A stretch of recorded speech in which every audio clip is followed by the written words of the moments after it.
So hello guys, it's me, Travel Overload with EJ. So ngayon guys, samahan nyo kaming kumain dito sa may Ningnangan sa may San Fernando, Pampanga. Tara, pasok tayo.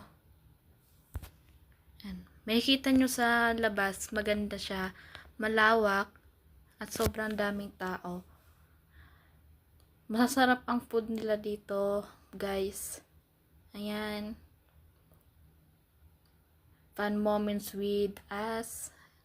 Ayan ang yung pagpipilian mo ng mga food.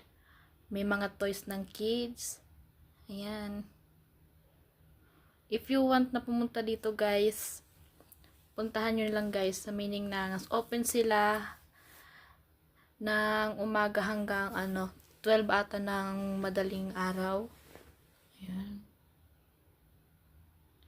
Diba guys, makikita nyo talaga na sobrang daming tao at malawak siya. Ayan, may malaking screen sila dyan. Ayan. Kaya pala guys, maraming tao ngayon kasi Mother's Day. So, Happy Mother's Day nga pala dyan sa mga nanay. Try ikutin natin guys.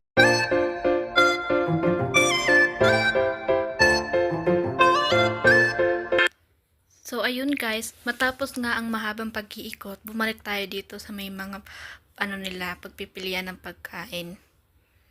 Ayan. Ikot-ikot lang natin. Hanggang sa Mahilo. Ay, grabe. Hanggang sa Mahilo talaga. Ayan. Meron sila ditong sisig, may bulalo, may chicken, at marami pang iba guys. Sa sulit na halaga nyo lang mabibili. Ayan. Diba? Sobrang ganda ng place nila. 1 hour later. So, ayun guys. Sa isang oras na paghihintay, dumating na rin yung food namin. So, tara. Kain muna tayo. Kuha na kayo ng plato at pagkain nyo guys. Let's eat!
So, ayun lang muna for today's video guys. Thank you for watching. See you in my next vlog.